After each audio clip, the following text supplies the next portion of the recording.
intelligent. I am prepared. I am a thinker. I am a problem solver. I am focused on my goals. I am resourceful. I will succeed in high school and college. I am responsible for my future success. And I am proud to be a Panther.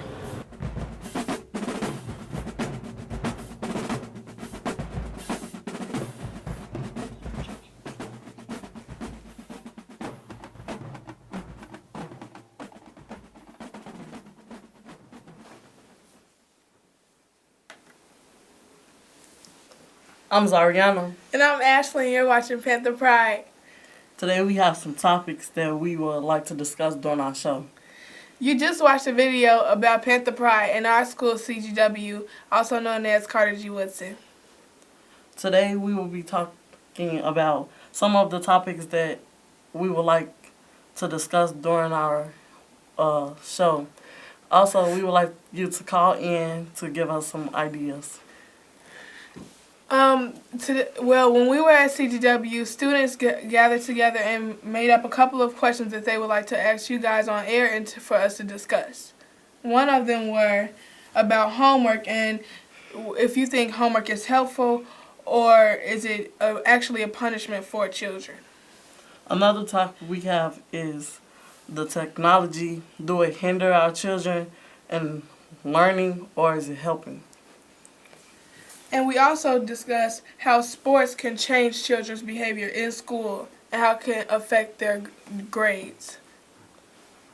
Another topic we have is why do people get involved in the gang violence? And how they get involved. We also talked about things such as performing arts like dancing, singing, and or anything involving music actually, and how it affects students in school and what it changes about them over time. Another thing we discussed was stress relief, like dance battles and things such as. So, like our first question, which was homework, do you think homework is more helpful or if it's a punishment? I think sometimes homework could be helpful, and other times teachers go a little too far. So when you say that teachers go a little too far, what do you think? Like some teachers, they give too much homework, and it's kind of stressful on the kids. Right. I can understand where you're coming from. But some kids kind of see homework as a stress relief, like one of our other questions, where they feel that it's a way for them to get away from what's going on at home. Sometimes you might be in a bad situation and you might feel like maybe I would talk about or try and engage in my homework or my schoolwork just to get away from the realities of life. Well, not everybody is the same. Okay. So another question that we had was why do people get in gangs? Well, personally, I know a lot of people who are involved in gang violence. I don't really know the dangers of it, but I do know that I am aware of how dangerous it really is. And to think of it as myself, I have a younger brother, and if I saw him in that situation, I wouldn't feel very comfortable knowing that, he's involved in that type of in that type of situation, because anything could really happen. It's more dangerous than one just being a regular person in this community but engaging yourself in the problems that are in the community, it kind of adds a little bit more fear to those who surround you. And those who surround you are more like your family. It kind of creates a fear for them. What do you think? What is your opinion on how people join these gangs? Well, I feel they're not necessarily, some might say they're targeted. I don't really feel that they are targeted. I feel some may think that they put themselves in that position, whereas they are just in their community or just in the area where they are in that position, where they're able to get into that position. And not many people are trying to find a way for them to be away from it, but they're actually making ways where they get closer to it. And because so many people in one area, there's bound to be a group of people who sit away and who feel nobody is really to be trusted. And so they actually get more people to be involved in that, and it really becomes that type of situation where it's considered a gang and where it's considered wrong, and they come to do things that are wrong because it mostly comes from the community. Because a gang is actually considered a community of people. They consider themselves as family. So are you saying like the community has a huge effect on gang violence? yes. Okay. So for subjects such as performing arts in schools, we discuss things like acting, dancing, and really anything involving the performing arts. We ask if you believe that it's a stress relief. Well, I do believe that it's a stress relief because some people, like, they want to get away from certain things, like you said, things at home, such as, like, mom fussing or anything like that. They could, like, go to, like, a program and dance or whatever and be, like, that's where they're comfortable at, like, things like that. Right. And some students at our school ask if you believe that there should be more African American actors or more diverse roles. Well, I don't really know, like, if they will, like, be, like, acknowledged. I understand what you're saying. Yeah. But, like, I think what people are probably saying is in TV shows you mostly see if someone is probably like if you were watching a criminal show, right? Sometimes you will see where there is an episode where they talk about drugs or gang violence. They normally have an African American actor in that position, right? You don't really see a Caucasian person in that position or as their role. And you normally see someone that's not of the Caucasian community. If you were to see somebody who was being a police officer, you don't really see a lot of African American police officers. You see a lot of other communities, right? And you normally see if they say there's a petty crime, you will see an African American walk across the street of the screen. So I think that's what they're kind of saying. But African Americans, that they could actually be put in more powerful roles and actually be put in those positions where they are effective on TV shows or anything really. Maybe it's just like the stereotypes of certain races. Right. Another question that was given to us was about social media and how it affects the school environment. Well, I think like social media and school should be like two separate things. Like you shouldn't combine them. Like it's kind of like a personal life and a school life, and social media just like brings them together. Right. I know so far at Carter G. Woodson, we do have somewhat of a affected community from the social media. Normally, because from school you normally get people who go, other students, your peers, Instagrams or anything basically, and then you might get those things and you would communicate with them, talk to them over the weekend or any time overnight from school, and next day there could be an incident where you guys have an argument and it could be brought to school the next day and you guys kind of argue or be mad about it or have a conversation about it, and then it gets pulled into the school environment and then it kind of becomes unbalanced because it's not really involving school anymore. It's involving something that happened outside of school. And normally I know administration or any type of some authority in the school would not really want that at the school because they feel the school is a learning environment. Nothing else should really be involved. I agree.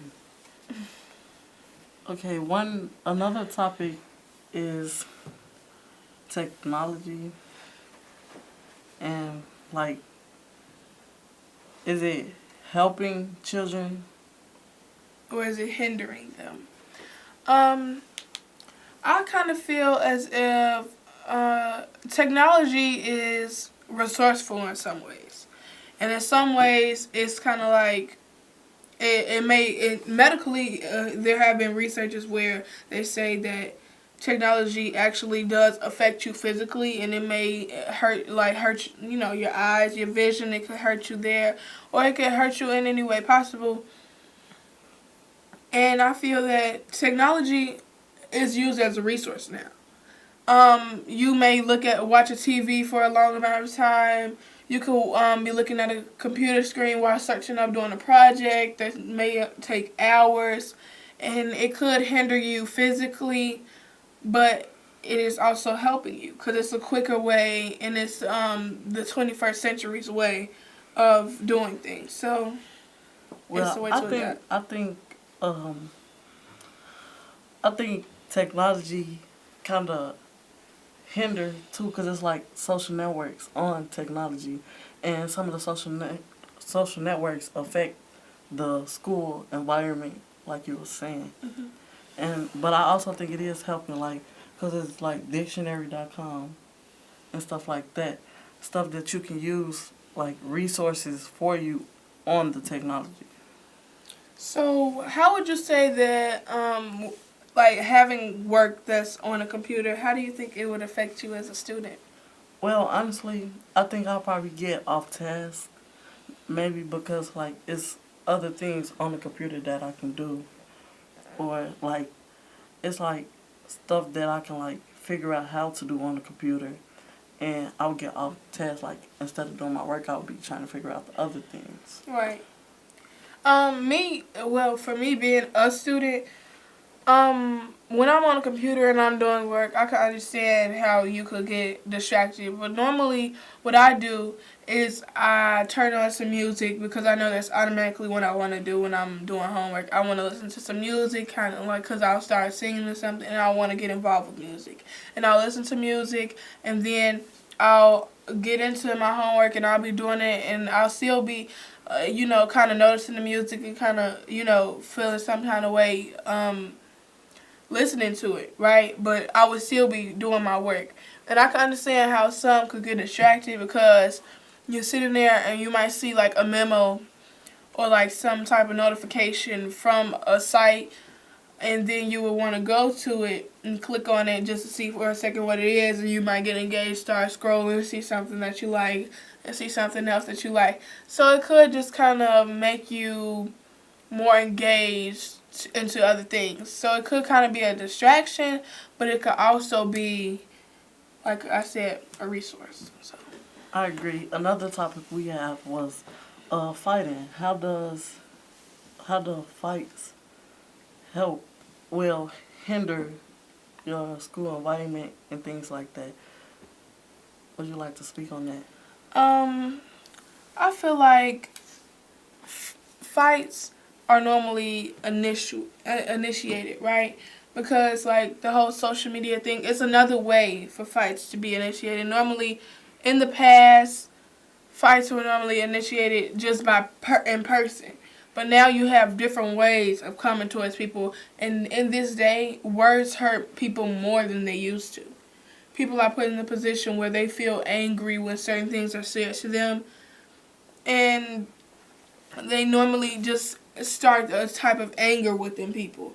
And then when the only way to prevent that is, one, it's mostly parents have to be aware of the situation that their child is in, because you can't really allow for your child to be in that position where they're able to get caught up with someone else saying something to them on social media and them getting back involved and going back and forth, and then the next day in school you get that call that your child got in trouble, right? Nobody really wants to get that call. But I feel like it's also the parent's job to be aware of what your child is engaged in, because a parent has to just know that I know what my child is doing right now. I know what websites she's on or he's on, and I know exactly what he or she is doing at school, not in school, wherever they are. You know. I agree, 100%. Another question that we received was how gaming can affect children's learning process. I think like the most common thing, like we'll probably stay up all night playing the game instead of focus on our homework and things like that. Like we could spend more time playing a video game and less time studying. So like the time we can take to play the game, we could rethink that and study or like do homework or makeup work, anything like that. Right. Well, gaming, I'm not really, involved in it. But I could say my brother, he has a lot of devices that he plays with, and he may be playing a game and he won't finish his homework until about 9, 10, and that's around where we need to go to bed. And then he's cranky in the morning when he wakes up. It really affects you throughout the day. And it might affect how you feel at school. You're not really on the right mindset, and you just become kind of unbalanced because you didn't get what you needed to get done before you did the fun things. And that's why a lot of people say you have to be a student before anything else. Okay, another topic we have, like money. Like, do you think people should lower the child labor law so children can make money earlier? I know there's been times where I've wanted to have a job and I really wanted my own money, and I've been in a situation where I just want, I want my own stuff, and I want to be able to do this and I want to be able to do that. I think that I have everything that I need, really. Because my parents provide it. But if you're in a situation where your parents cannot provide it and your parents can't get you everything that you need, I believe that you should have that choice of being able to get that type of resource where you need money and you need somewhere to live, that type of situation. But if you are provided everything, I really don't feel that it's kind of that necessary. But there are some people who don't have that. So I think the child labor law could be lowered to a younger age in order for some people to have more resources. I agree. And I want to say, like, for me, I like money. So if I like my mom, some things she say, I'd rather get you what you need than what you want. And some things, like, I really want, and I know she's not going to buy it. So I'm going to go ask my stepdad. But if he says no, then I'm going to have to come up with that on my own. So I want to, I can get a job, and I can buy them things instead of having to go ask and make up ways for me to get it. And I think that's kind of like an effect on kids, because you see young people like hustling on the street just so that they can get money when otherwise they could get a job, but they're too young to get the job. Right, and that's normally like with the gang violence. That's normally what people start to look to when they don't have those things themselves, like within the community. When they don't have those things, they normally go to find someone who will give it to them. And normally the people who do are those who are involved in gang violence, that you would say. I agree. So, another topic that we have is on clothing and how clothing has evolved from earlier times to now. Well, I think some of the old stuff is like coming back and being recreated, but probably in a bad way or a better way. Like short clothing for females and like the males sagging their pants and things like that. It's kind of like not attractive. But would you like to say anything about that? I feel like clothing has now turned into how you feel on your personality. If you're a calm person, you might wear, gym clothes, maybe some jogging pants, a sweatshirt, anything like that. But if you're a person who likes flashy things, you might have things that shine, that pop out a lot. Someone it really depends on your personality. I know me, myself, I just like to look somewhat neat, and I don't like to have on a lot of flashy things, and I'm kind of laid back. So I know my wardrobe is just full of kind of like gym clothes and some like jogging pants, and then I might have I have some jeans just to wear. It really just depends on how I feel that day, and then what I pull out, So I agree. But another topic that we have was drinking. I know it's kind of like weird because we're not old enough to drink. Right. But it's a common factor. Like, how do you feel about the children drinking? I really don't know a lot of children who are drinking, but I do know about parents drinking. And parents drinking does affect children because parents can sometimes get caught in a situation, and people do make mistakes. They get caught in a situation where they might get sent to jail, or they might get put in a position where they really don't have a choice, and they kind of put themselves in that situation. Yet they're not thinking about their family and the children that they have that are also affected, because children, they have a way of being affected by their elders. And one, I know myself, my elders have really affected me. They taught me everything, and I'm kind of I resemble who they are. So knowing that they've been in that situation where they're drinking, that kind of puts that, especially if it's in family history, kind of puts them in the position where they feel either it's all right, or they're completely against it, or they just don't know how to feel about it, and then they don't know where to run, and they don't feel like safe anymore, and they don't feel like they were in the right position anymore. So they might go there, they might go here. They don't know what to do at that point, and they really feel like nobody is really on their side. So it does affect children when people that they rely on, who they depend on, are in that situation, who are drinking. Because drinking is not something to really mess with. It really affects people's mind and them in the future. So whatever affects them in the future will also affect the children in the future. So I agree. Anybody have some thoughts on that, please feel free to call in. The numbers down below. Yeah. We have another subject about the LGBTQIA community and whether or not people feel that it's acceptable or unacceptable in schools. For those of you who don't know what the LGBTQIA community is, it is lesbian, gay, bisexual, transgender. Do you know the Q? Not really. It's something new, but the QIA we're not really aware of yet. We should find out soon.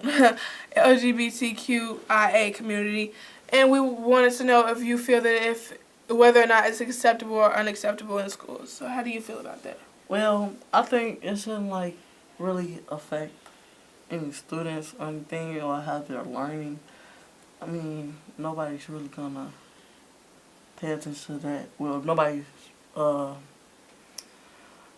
shouldn't really focus on that. But that's pretty much all we have time for today. Right. So thank you everyone for tuning in and watching, and have a very nice day. So thank you.